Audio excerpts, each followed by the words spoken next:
I'm Brewer. And I'm Maddie. And this is NAC News.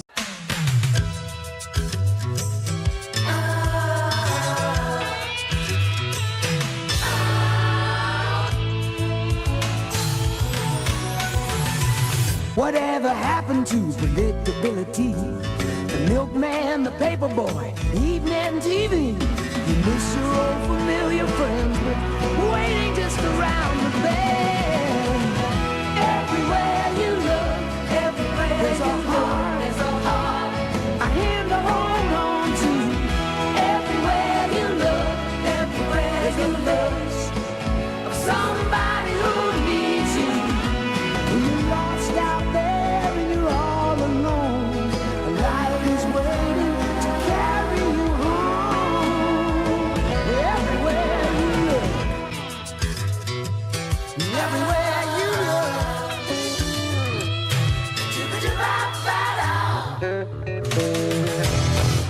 Why do you have the bow, Brewer? Well, shoot, it's archery season. Kara and Sophie have a story about that. The 2019-2020 archery season starts Saturday, January 18th, 2019. Archery is a 3-year-old program at North Andrew, started by Ms. Knorr. Many students have taken interest to the program and are eager to compete this season. The team is coached by Ms. Knorr and Ms. Miller. There are over 12 elementary students on the team this year. The middle school team has many new members and also multiple returners. Some key 8th graders include Blake Hunzinger, Jed Donahue, and Seth Perry.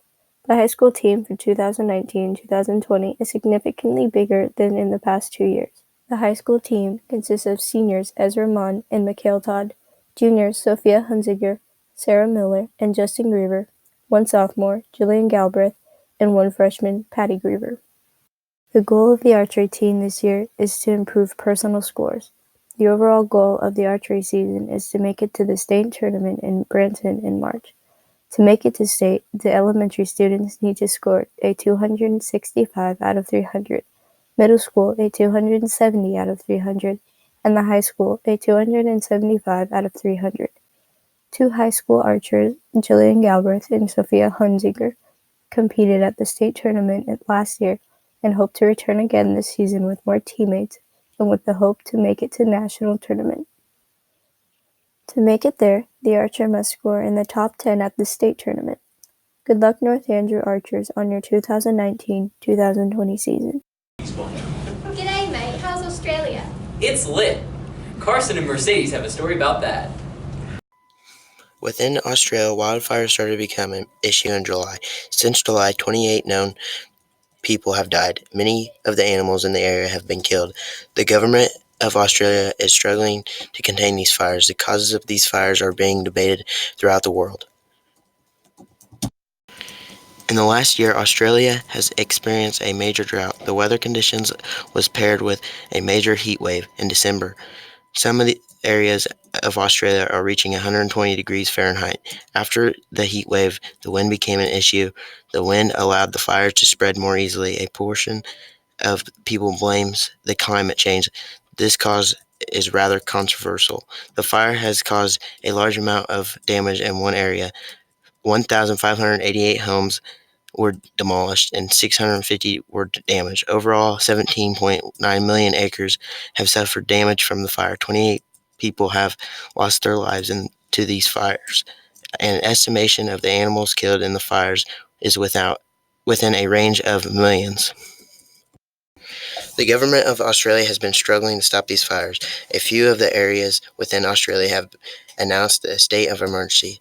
The United States, Canada, and New Zealand have all sent firefighters to help out.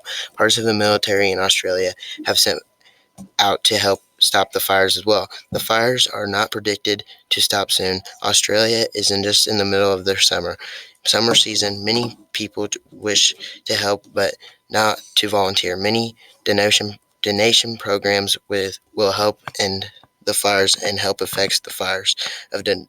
Donations will be accepted in Australia, Red Cross, Salvation Army, Australia, the NSW Rural Fire Service, and the St. Vincent de Paul Society, Australia.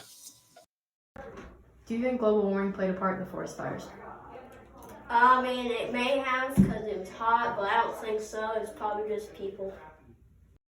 How do you think the fires got started? So I think that the people started the fires because they're trying to get like more land to farm.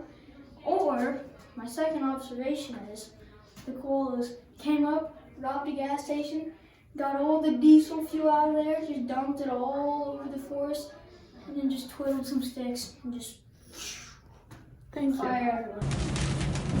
Uh-oh, looks like we're getting drafted. Ashton and Owen have a story about U.S. versus Iran. Earlier in January, the U.S. moved an aircraft carrier into the Middle East after an imminent threat from Iran. The Trump administration did not provide specific details about the alleged threat from Iran, and allies in Europe and the region are skeptical about the truthfulness of the accusation due to the 2003 invasion of Iran due to the faulty intelligence. Iran responded by ending compliance of the 2005 nuclear deal between Iran and 6 other countries. On the 11th of January, news broke out about a Ukrainian plane crashing in Iran. All 176 passengers on board were pronounced dead. Of the 176 people pronounced dead, 57 of them were Canadian. Canada's Prime Minister Justin Trudeau issued a statement claiming an overwhelming amount of evidence that Iran shot down the plane. Recent news outlets showed a video that surfaced of the plane being shot down by 2 missiles. The Iranian military released a statement of the accusation saying that it is caused by a human error. Citizens of Iran are now protesting the government, demanding the removal of the president. Recent news about the conflict sparked a series of memes on the online community. The memes claimed the conflict to be started WWE3 and maybe another draft. While the memes were funny for a couple of days, they slowly died out with the slowing of the conflict. I'm Brewer. And I'm Maddie, and thanks for watching NAC News.